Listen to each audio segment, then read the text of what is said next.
Recording in progress. Oh, This meeting is being recorded. education is the heart of everything we do, and we do record our meetings in order that those who miss them can see them on YouTube or on our website for recorded credit. Carepatrol is accredited by the Alabama Board of Social Work, as well as by the Alabama Board of Nursing. And each of those boards allow us to create, credential, offer, and provide you with continuing education units. These presentations are all 1.0 hours, both for nurses and for social workers, as dictated to us by the boards. You must do an evaluation after the presentation today in order to receive your credit hour. If you're a nurse, we will post those for you within the week. If you're a social worker, the board asks that you post your own. For social workers, these hours are considered live or face-to-face because we use a password protection system with our evaluation.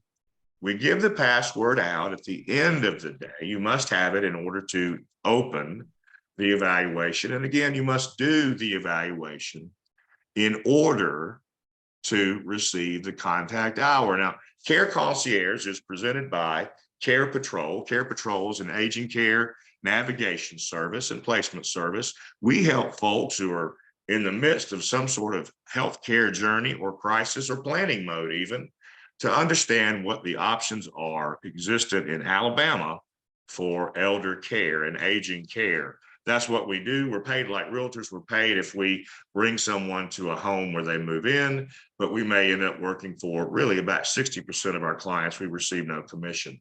So it is a matter of education. It is a matter of heart. It is a matter of mission.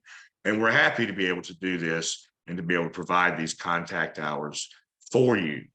Today's contact hour, I'll give you, those of you that are joining, those of you that have been with us, you know that I will provide you with the evaluation link, because I know that some of you are on the phone. And so the evaluation link is https://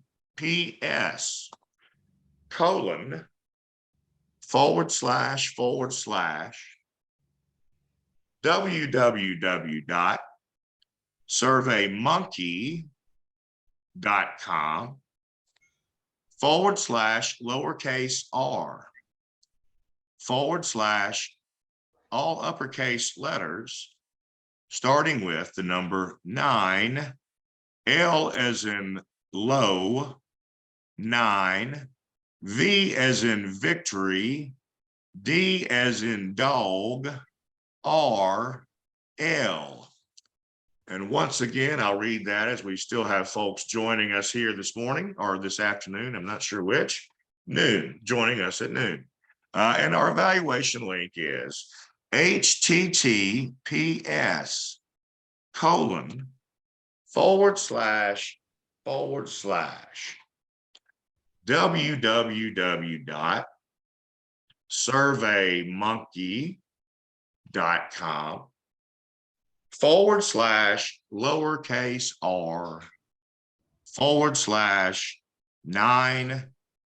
9L 9 V as in victory, D as in dog, RL.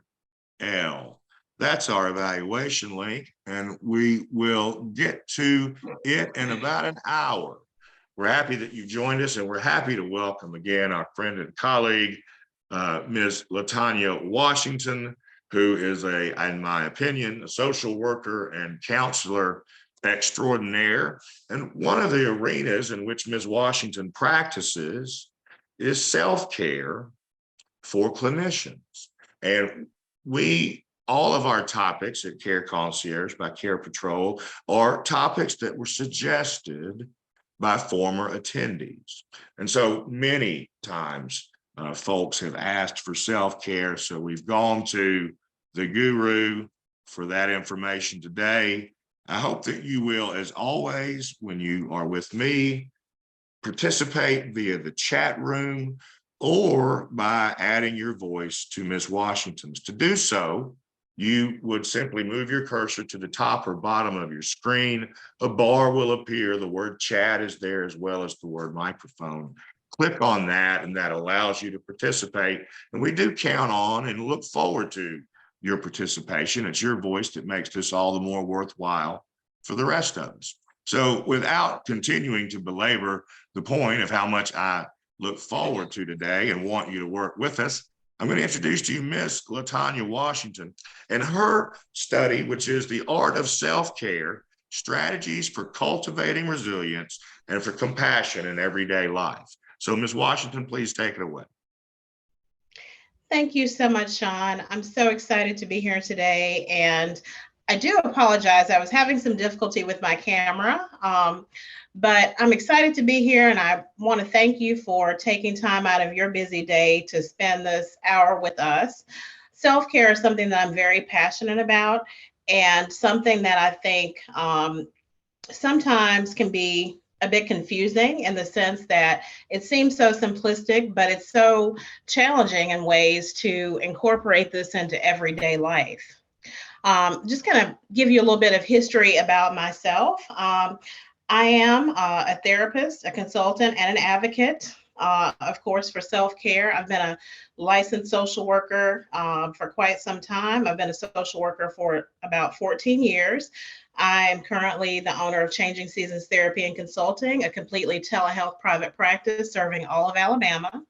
I specialize in helping women and their families navigate life-changing transitions. That is not to the exclusion of men in the lives of the women that I serve, or men who want assistance in those areas as well. I am Gottman Couples.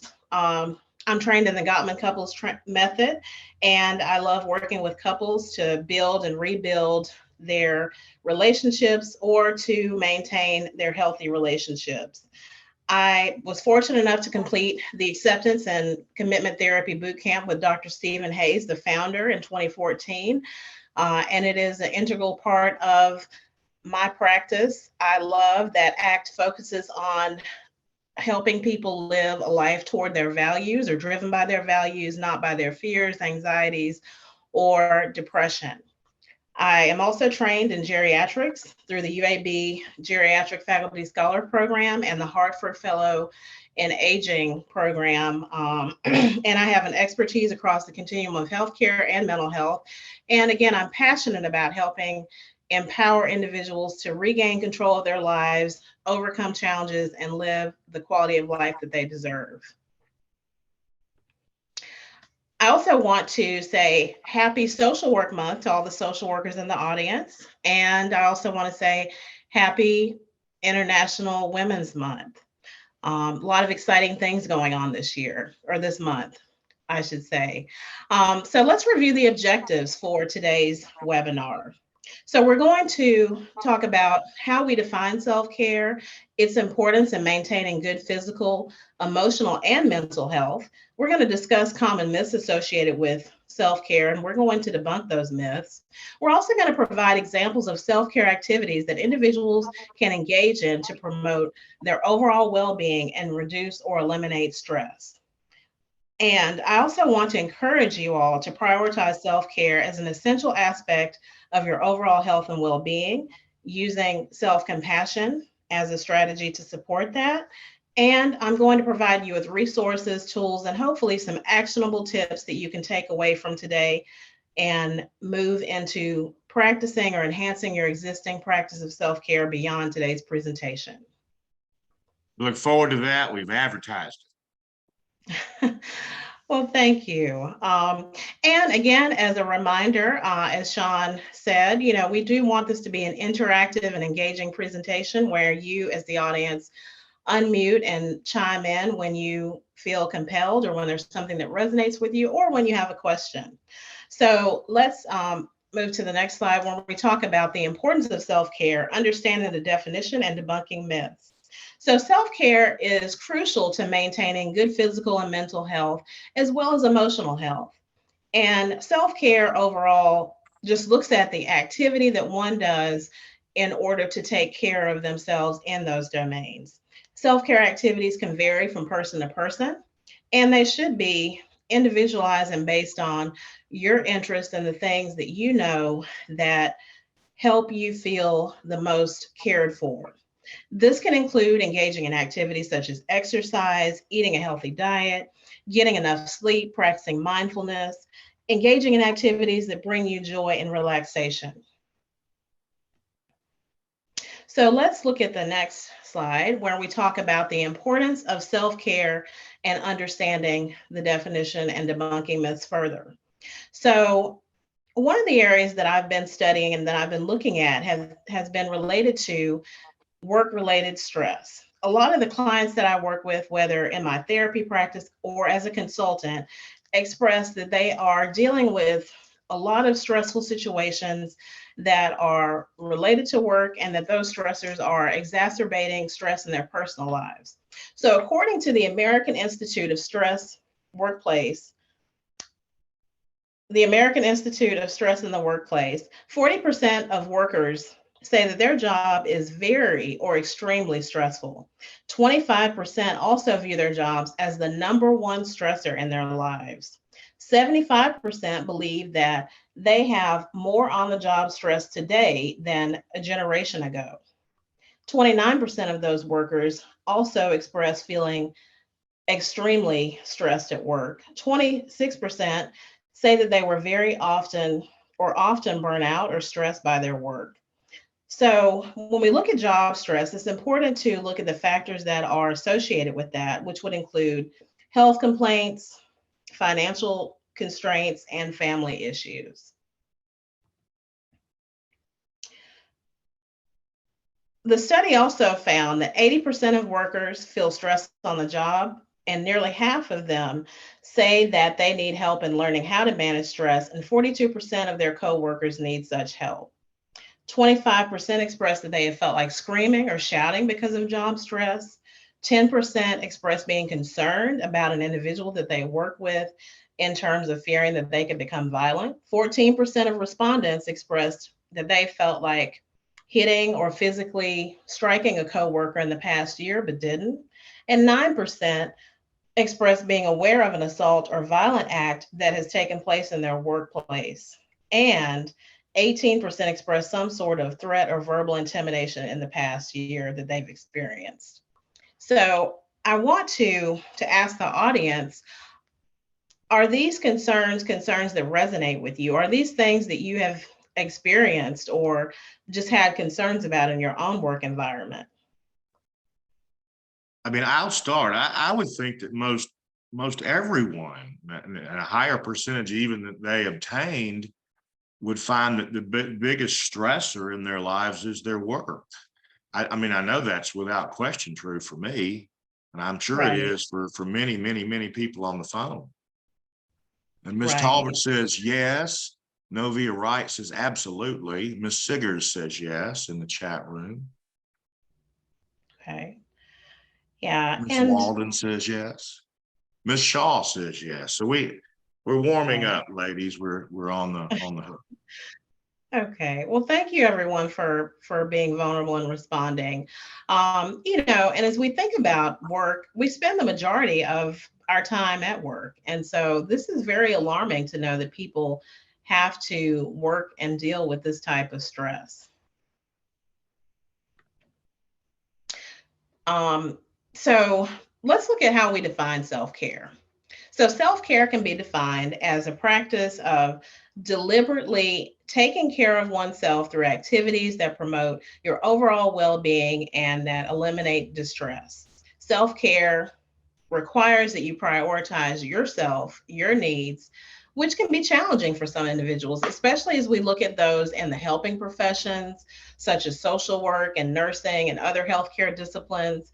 And oftentimes, there's a level of guilt that's experienced. Sometimes it's self-imposed, and sometimes that's imposed by the environments in which we work and the attitudes toward self-care as being selfish. So it's important to understand that self-care is not selfish. It's an essential part of maintaining your physical health and mental and emotional well-being.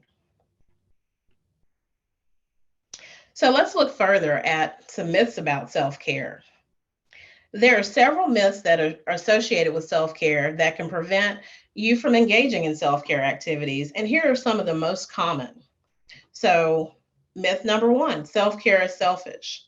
Nothing could be further from the truth. If you don't fill your cup first, then you have nothing to pour from. If you are constantly pouring into others without replenishing yourself or without having someone who returns that, you're going to be running on empty fumes. It's as they tell us when we are on a flight, that you must first put on your oxygen mask before you attempt to take care of others, because otherwise, this is going to lead to your demise. So it's important to remember to prioritize your self care so that you're better able to care for others and fulfill your responsibilities. Myth number two, self care is indulgent. Some people view self care as taking a relaxing bath or spending time on a hobby as indulgent. And really, this is just the bare minimum of what self care should entail. Yet, engaging in the activities that you enjoy, that you may find to be relaxing, can help reduce stress and improve your overall well being. Myth number three is that self care is expensive.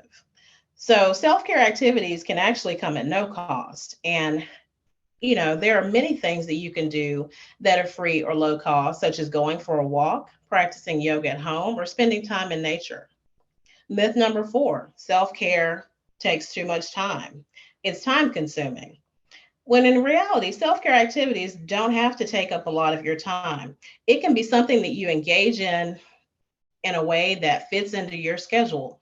As a matter of fact, I always encourage my clients to think of self care as the multivitamin of your life, in the sense that it's something that you should do every day. And it can take minutes to practice self care.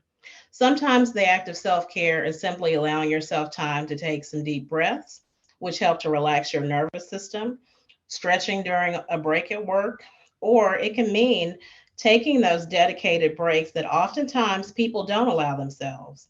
People often work through their breaks and work through lunch, and sometimes they work well past the hours that they're required to. So, one of the barriers that has also been identified is a lack of time. So, um, and I apologize. I think this was kind of a repeat of things, but just again, looking at barriers, it could be a lack of time. Many individuals feel overwhelmed by work, family responsibilities, leaving little time for self-care activities. So I want to check in with the audience to see how many of you feel that you often set up barriers to engaging in self-care, or that your employer or other people in your lives make you feel that self-care is a luxury, not a necessity. I'm doing that now. I need to start exercising again. And I keep telling myself, well, first I have to join the Y. And instead of just walking out the back door and down the alley and taking a walk, I'm placing these barriers really for no reason. They're not external, you know? And a Right. lot of people agree. Mrs. Adams, Ms. Walden, Ms. Shaw, Arteta Seeger says she often feels this way with her family. Or maybe it's with families, I'm not sure. Ms. Durza says, my kids think I shouldn't take time for myself. Wow. Yeah, that's really And tough. Miss Reddick Especially, has raised her hand. Miss Reddick, I'm ignorant of how to help you raising your hand, but I can tell you can just unmute if you know how to do right. that and start talking. Yes, I Well, just wanted you to acknowledge it was okay to come off mute. oh, I was just gonna say, in our culture, it's rarely heard it's okay to take care of yourself. No one is encouraging you to take care of yourself. You don't hear Right. that. I don't hear that often. that's so Right. true. And some of our folk often feel this way, trying to juggle work, school, and house. Yes, I often feel this. Yes, with family, I meant, Miss Seeger said, her own family. Miss Johnson says sometimes employers don't respect those boundaries as if it's not necessary. And Miss Adams' spouse says, I have time for everyone, But here, Ms. Shaw says, family encourages me, but I feel guilty to take the time for myself. And Ms. Enda says, I've managed to put in boundaries for my self-care. So my family, thank you for pointing this out, Ms. Enda.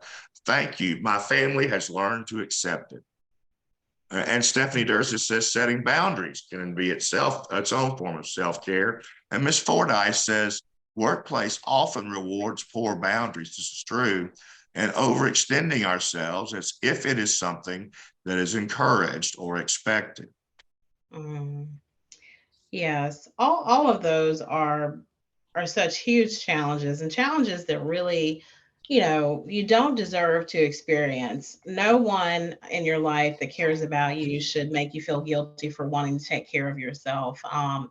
But guilt and shame, which is barrier number 2 that I identified, is often something that people experience where they're made to feel guilty for taking care of themselves. And it's something that is not normalized in American culture and in a lot of cultures in general that influence the way that we show up and the way that we live our lives. And, the fact is that employers also have a long way to go when it comes to encouraging their employees to engage in self-care. I find oftentimes that employers may preach self-care as a means for adjusting or changing your attitude toward work, saying that if you are not feeling motivated to do the work, if you're feeling overwhelmed, if you're maybe starting to experience burnout, that it's the employee's fault for not engaging in self-care, when in fact it's something that they're not encouraging. And oftentimes they're reinforcing negative behaviors such as overworking by allowing their employees to work stringent schedules, work an inordinate amount of overtime, when we all know that if, for instance, if you're salaried, that's really not something that a lot of employers are concerned about. However, for people who are hourly, if you're working overtime, they're probably going to call you to the carpet on that and challenge you to work only within the hours that you're expected to. And that's an unfair standard that we really need to work and advocate toward changing. And a lot of the barriers that we experience in self-care are systemic and cultural. Barrier number 3, a lack of motivation. Sometimes we can experience a lack of motivation as a barrier because, again, it's not something that's widely encouraged. And when you're feeling stressed or overwhelmed, it can be really hard to find the wherewithal to engage in certain activities, such as getting up and taking a walk, going to the gym, making yourself a meal that's healthy. Barrier number 4, financial constraints. Many feel that they can't afford to engage in activities that promote well-being, such as exercise classes or massage therapy. However, this is something that, again, doesn't have to be costly. If you are someone who enjoys, for instance, exercise classes, there are plenty of different options that exist for that outside of a formal membership at a gym, but also I don't know what exists in the areas in which you all live, but for instance, here in Tuscaloosa County, we have the Park and Recreations Activity Centers where you can join for a reasonable cost. And as far as massage therapy, one of the tricks that I learned is that you can go to a school of massage therapy and receive a really great massage by a student at a fraction of the cost that you would pay going to a professional. And again, barrier number 5 identified was overworking. And again, this is often something that people feel pressure to do by their employers, or maybe you're short-staffed, maybe you have a lot of additional responsibilities that leave you with little time or energy. And so, again, a lot of these things are not incumbent on the individual alone and require the cooperation and a mind shift set for the employer. So let's talk about what self-compassion is and why it's a crucial component to self-care. Self-compassion refers to the practice of treating oneself with kindness, understanding, and acceptance, especially during a time of difficulty, struggle, or failure. Self-compassion involves acknowledging and accepting one's flaws or imperfections rather than criticizing or judging oneself harshly. So who among us would like to share whether or not this is something that you struggle with?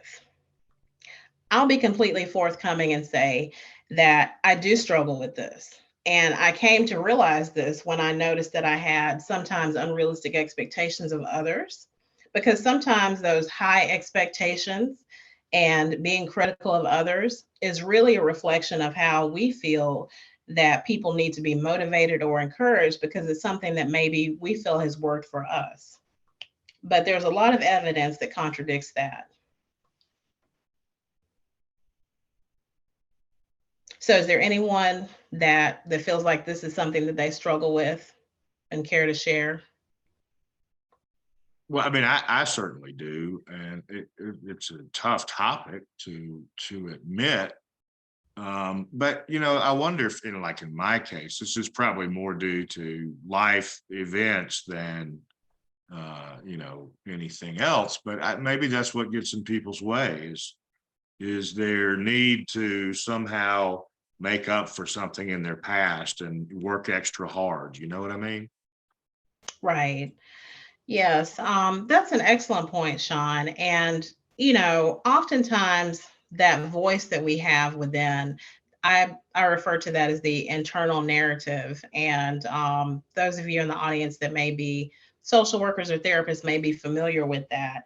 And essentially, this is the voice that is created by the voices of people in our lives who have maybe been really harsh or critical toward us, or who maybe had those unrealistic expectations that pushed us into people pleasing, or what's sometimes referred to as like the fawn response, which fawn, if you think about it, is like a baby deer. And just being in a very vulnerable space where you feel that you have to behave in a certain manner to avoid negative consequences such as criticism or judgment or not being enough. And so, certainly there are many underlying factors that can result in that.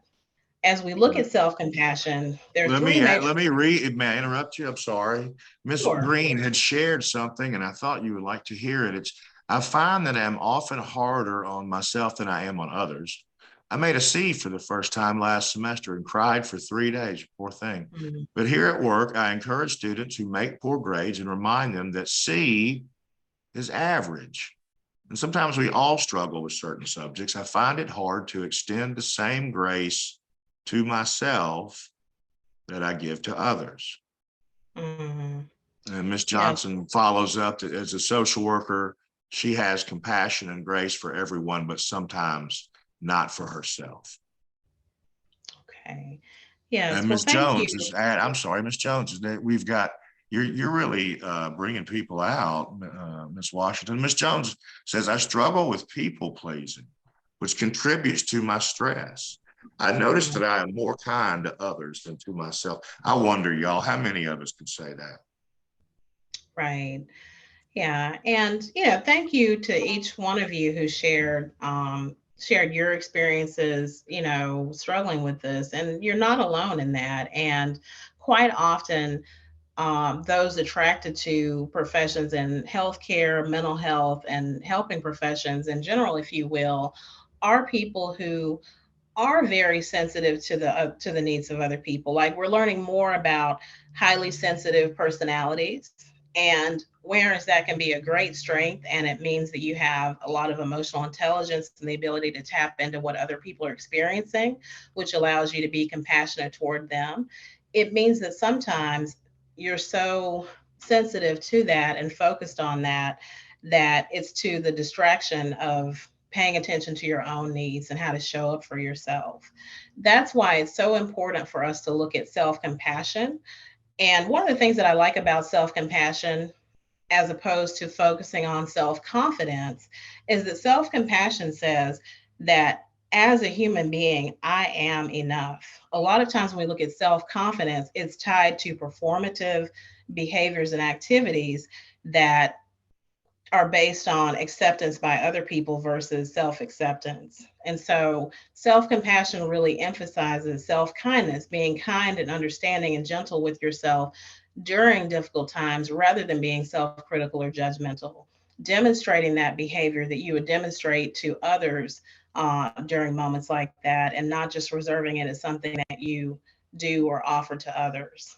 It also recognizes that, you know, there's a commonality in humanity, that we all struggle and none of us is perfect. And this is a universal experience. And that helps us to not feel isolated or alone as we're trying to navigate these difficult things.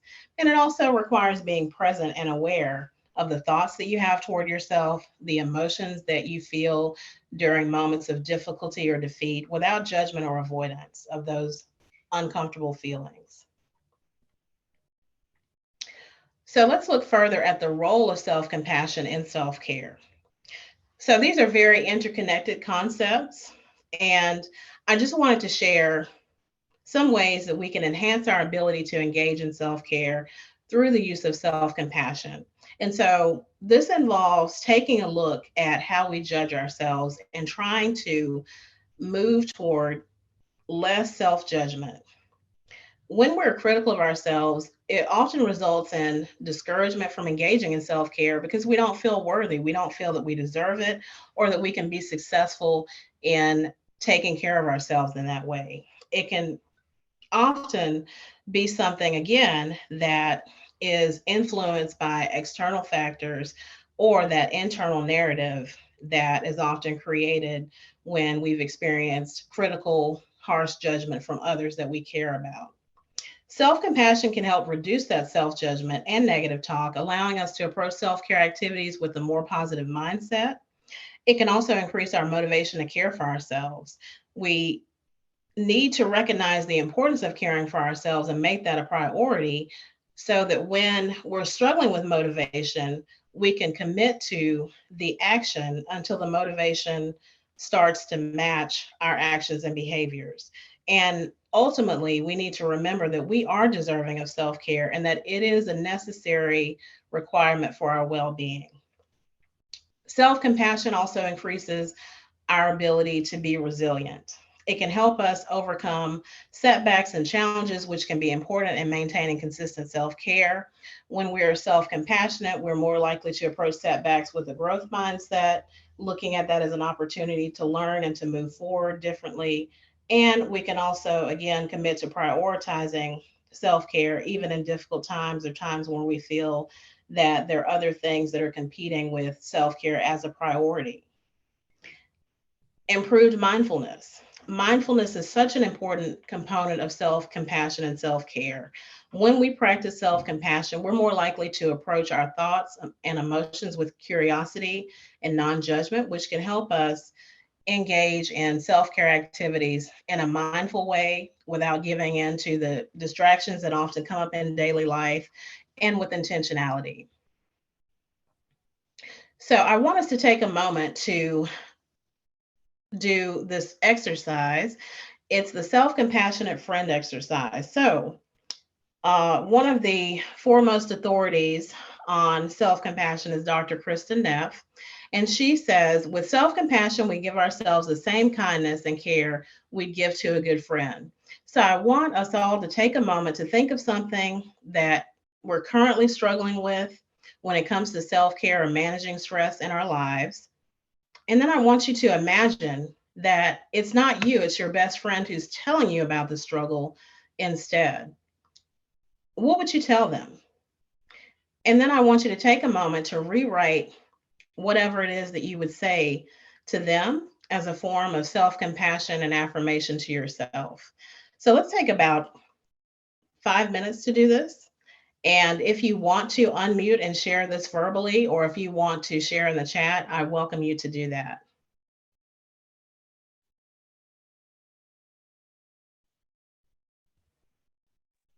So again, we're to think of something going on in our life currently that's causing us stress. And then imagine it's not us, but our friend, our best friend. And then say to ourselves what we would say to that friend. Yes, perfect.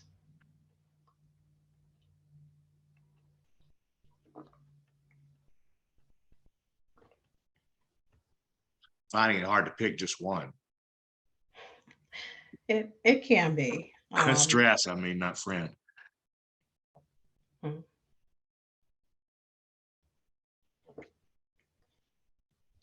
So maybe for the purpose of this exercise, maybe the thing that you feel would be the most simplistic.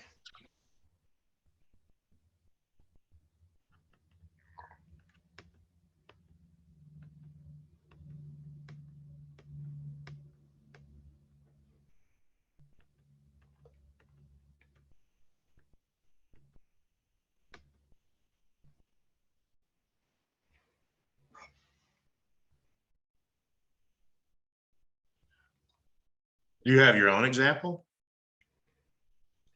You're really putting me on the spot today, aren't you? Wow, let me think about that. I'm deflecting. That's okay. Let's see. Oh, Miss Jones has a comment. She says she would tell her friend, it is okay to do what is best for you. It is okay for you to be happy. That's interesting. I'm sorry you're going through something, Miss Jones. Ms. Adams says you cannot help others if you are not taking care of yourself. Learn how to say no and feel good about it. I really like both of those examples. I mean, those are things that are very compassionate, and it's giving yourself the permission to know that you deserve to be happy and to deserve that you deserve to have boundaries. And those are some really difficult concepts that a lot of people struggle with.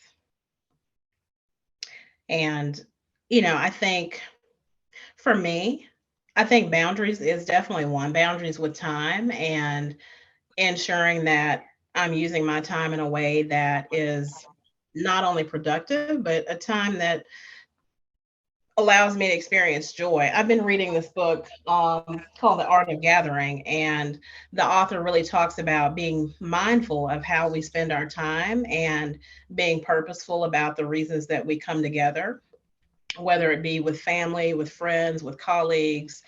And one of the things that I'm trying to commit to this year is to invest in experiences and activities and travel that have nothing to do with work. Because so often I find it very easy to, pull out my credit card and, pay for, a retreat that sounds really good and that has some maybe leisure activities as a part of the agenda. But again, it's tied to work. And so sometimes we have to give ourselves permission to let go and just to enjoy. And so I think what I would tell my friend, and then what I would tell myself in turn, is that you deserve to have experiences that allow you to have fun, to be free, and to experience joy without it being connected to work. That's interesting. Miss, I've gotten behind here. Let me catch up with the chat room. Miss Walden said, I think she mimicked you or parroted you saying you can't pour from an empty cup. Miss Alexander says she struggles with too much on her plate and is a people pleaser. Miss Adams says you can't, I think I've said this before. Miss Henry, you're new to us, Miss Henry. Thank you. Take time for yourself and it will be okay. Miss Smith says, one, I am taking on too much and I'm stretching myself thin. Two, I would tell my friend, no is a complete sentence. It's okay to delegate or even refuse to take on extra things that you would take away from your peace. It's okay to say no, and it's okay to put yourself in a place to reject anything that affects your boundaries. And three, no really is a complete sentence. It isn't helpful to spread yourself thin. If you're struggling, it won't help you or anyone else. If you are frustrated or upset, you cannot do it all. You must balance your desire to help others and help your own self. So things that make you happy. And then we have another coming up. Miss Johnson says, I am learning that no is a complete sentence. That's great. It's been difficult for me to say no. I just go along for fear of making others uncomfortable or them not liking the response of no. Wow. Yes, that, thank you again, all of you, for sharing that. No being a complete sentence is something that I know a lot of people struggle with. I struggle with that. And I forget who said this, but one of the things that, I talk to the clients about when they're expressing difficulty around this is that, yes, no is a complete sentence. But one thing that I find that helps me and that sometimes helps others is recognizing that even when you're saying yes, you're still saying no, but you're saying no to yourself. And so sometimes we have to sit with the discomfort of just saying no in order to avoid betraying ourselves in these moments, because you could be saying yes to someone else and no to an opportunity that may come along that you're more excited about. Or you could be saying yes to other people to your own detriment, so that it then takes away from your ability to engage in whatever activity that you may enjoy, even if it's just sitting at home and being at peace and not feeling compelled to perform or engage in these activities that only drain you or make you feel guilty and resentful in the end. That's what Ms. Talbert says. Do what you find relaxing, not what others find relaxing or fun. For example, I like traveling, whether it is flying, driving, cruising, etc. Most of the people I go with want to go on excursions, bungee jumping, parasailing, etc. I just simply like relaxing on the beach. And Ms. Henry, I'm sure, would comment to something you said. Ms. Washington said exactly. Okay. And just so you know, we have 15 minutes, and I know this is probably have another 20 slides. Okay. So thank you, everyone. So just quickly, let's look at some self-compassion affirmations that could further help you support yourself in prioritizing yourself and self-care. I deserve to prioritize my own well-being, and it's okay to take time for myself. Self-care is not a luxury, but a necessity for my physical, mental, and emotional health. I choose to make it a priority. I am worthy of love and compassion, including from myself. I will treat myself with kindness and understanding as I work towards better self-care. I acknowledge that taking care of myself is not selfish, but an act of self-love and self-respect. I will make self-care a priority and allow myself to receive the care and support that I need. So whether it be taking from this example or the ones that were shared today, or from whatever you came up with in doing the exercise, I encourage you to take that affirmation and put it somewhere that you can see it every day, so that you can remind yourself that you are a priority and that self-care is not a luxury, but something that's necessary for your overall well-being and health. So let's look at self-care and self-compassion as it relates to wellness. So wellness is considered an optimal state of well-being. And this is not to mean in the absence of illness or the absence of, any sort of physical or mental health concern. And it's something that's achieved through conscious choices and actions. This means that it's something that you have control over. It involves a holistic approach to health that encompasses physical, emotional, and mental well-being. Wellness is a dynamic and evolving process that requires ongoing effort and attention. So there are 8 domains of wellness, and we'll quickly review what those domains are, and then we'll get into ways that you can practice self-compassion in each of those domains. So physical health, which is of course dealing with maintaining a healthy body, and you can do this through ensuring that you exercise or that you're getting in some sort of movement every day, that you're partaking in proper nutrition, that you're hydrating yourself, and that you're getting enough sleep or rest. Emotional health, which can involve learning how to manage your stress and emotions in a healthy way, developing healthy coping mechanisms, and seeking support when needed, as well as engaging in activities that bring you joy and fulfillment. Mental health is a crucial component of wellness as we look at it.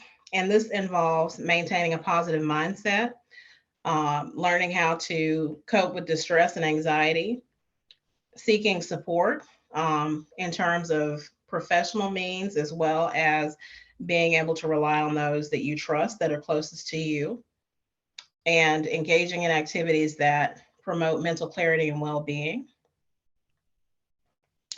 The fourth domain is spiritual health, and this goes far beyond anything religious in nature. It really involves connecting to a deeper sense of self, understanding your life's meaning and purpose, engaging in things that you feel that contribute to that, and engaging in any practices that you feel are crucial to your spiritual development and growth.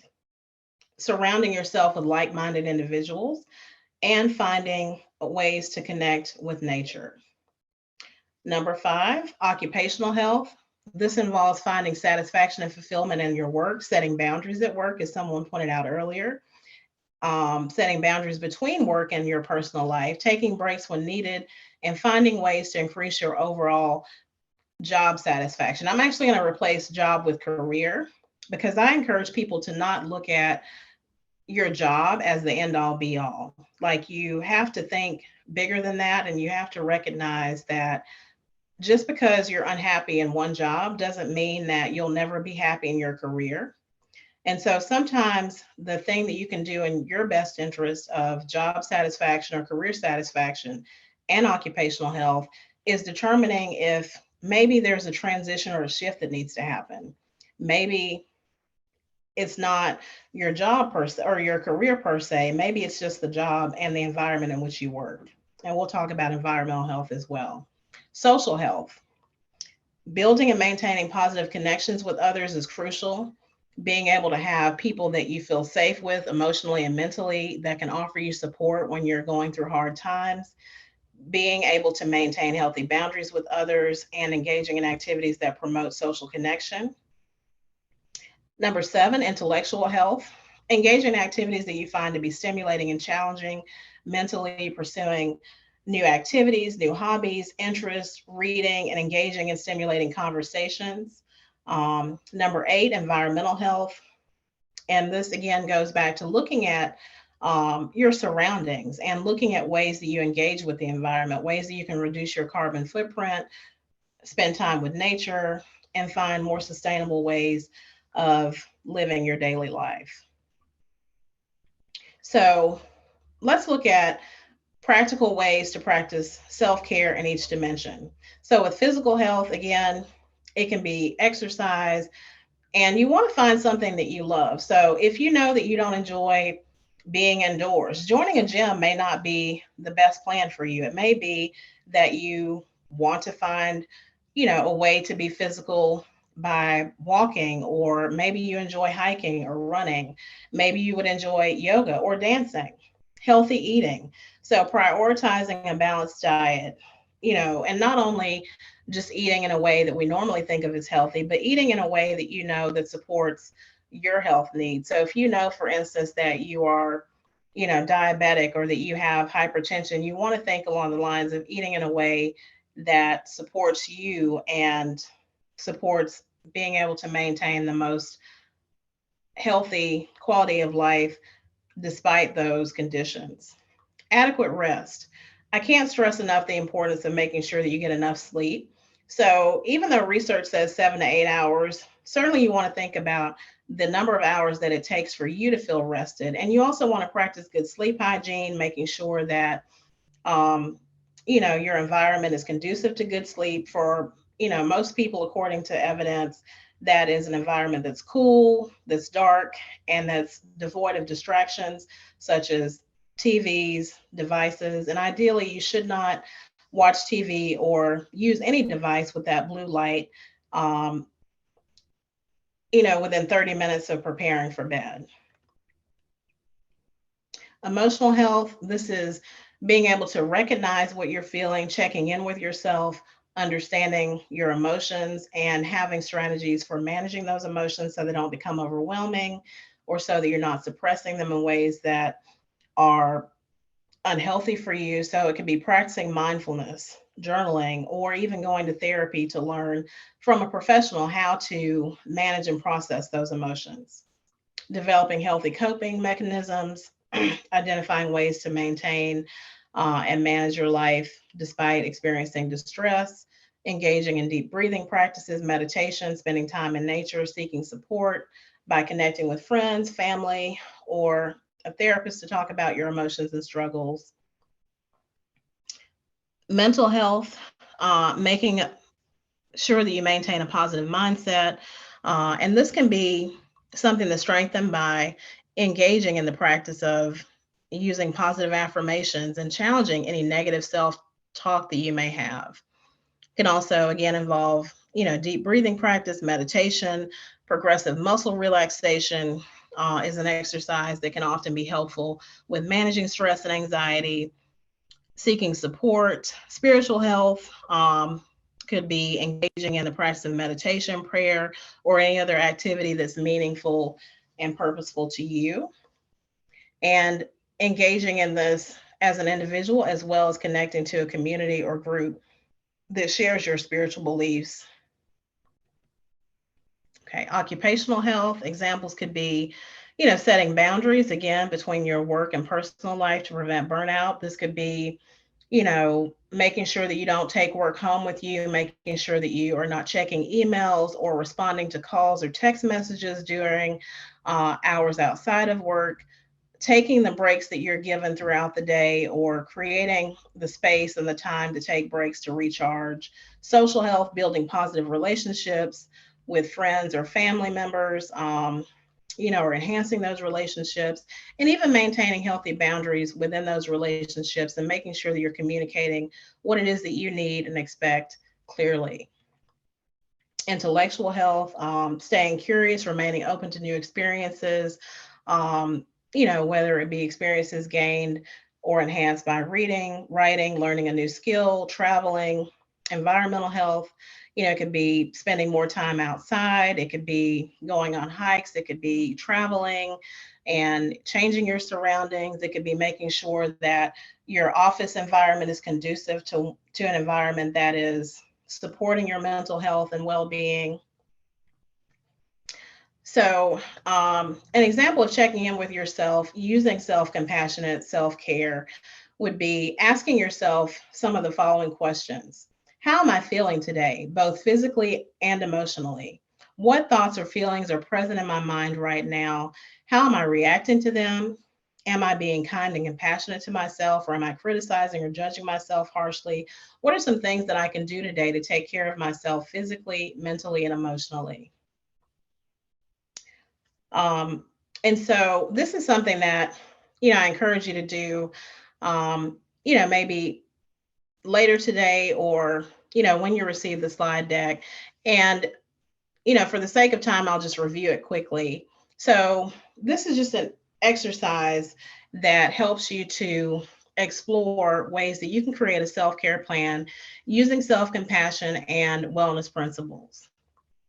So you'll take a moment to reflect on your current self-care practices. You'll write them down, maybe one or two things that you're currently doing regularly to take care of yourself. You'll reflect on self-talk when you engage in these self-care practices. You'll explore whether or not you criticize yourself for taking time off, or if you allow yourself to fully enjoy and embrace and appreciate the activities that you're engaging in. You also identify new self-care practices that you may wish to incorporate into your routine. And you'll also reflect on how you can be kinder and more gentle with yourself, recognizing that you're not alone in needing self-care, and approaching the activity with a sense of present moment awareness. And then I also shared some resources that may be helpful to you as you continue to cultivate and enhance your self-care and resilience. I'm a huge fan of Dr. Kristen Neff, who has a wonderful website that has a lot of different activities. One of my favorite guided meditations that she offers is the self-compassionate breaks, which are about 5-minute meditations. One to consider if you're experiencing a lot of difficult emotions, or maybe you're having a really tough day, is the tender self-compassion break. It's only 5 minutes. Deb Dana, who is a clinical social worker and expert on polyvagal theory, has a wonderful website full of resources about how to self-regulate or how to manage and cope with difficult emotions. There's also a link to a virtual calm room, which has a lot of different activities for mindfulness or meditation. The University of Buffalo School of Social Work has a great website with lots of resources for self-care. And then I also have the link to a newsletter that I've been publishing on LinkedIn. It's called Juggling and All, Juggling and All, Work-Life Wins. It's something that I publish bi-weekly on LinkedIn, and I welcome you to subscribe if you would like to continue this journey with me. And last but not least, I wanted to make you all aware of a 30-day self-care challenge that I'll be doing from March 20th to April 20th. The significance of this is that March 20th is the first day of spring. And so I want us to look at this as a means of self-renewal, as we often look at springtime as a time of renewal. I will be sharing practical tips daily, and this will also create a community for support, shared resources, and accountability, and will also include a weekly live check-in and coaching. And if you're interested, please note that on your evaluation, and that will give me permission to use your email address to notify you when this happens and to enroll you in this challenge. So I know that we're at time, but if there are any questions or concerns, about anything that we talked about today, I'm more than happy to stay a few moments if that's okay with you, Sean. Oh, absolutely. And we'll encourage everyone who's still with us to do this 30-day self-care challenge, as Ms. Washington has offered to come back in 30 days, thereabouts, pending the dates. And we'll have a sort of follow-up session on this. Ms. Alexander's asking if there's a fee. No fee to the 30-day challenge. The challenge is for you to better yourself, and adding expense to that would not help, I'm sure. A lot of thank yous. Great presentation from Monica Jones. Thank you, Anna Clardy. Thank you, Latonya, from Miss Siggers. This was awesome from Miss Johnson. So I do want to encourage y'all to do the challenge. We'll put it in our email to you with your certificate to remind you. And then I've given, so that you know, the password is 203020 203020, meaning the 30-day challenge starts March 20th. It lasts for 30 days and it concludes on April 20th. So the password is 203020. And that is it for today. Any other questions, y'all? Ms. Towns is looking forward to the information. Ms. Talbot says, awesome presentation. Ms. Durza says she would love to do the challenge. Ms. Fordyce says, thank you very much. Excellent. And Ms. Washington says to you all, thank you. Remember to make yourself a priority because you deserve to live your best life. Let's end on that. Thank you all so much for joining us today. Join us Friday. We'll have, is it aging or is it dementia? And we look forward to seeing you then. Have a great week.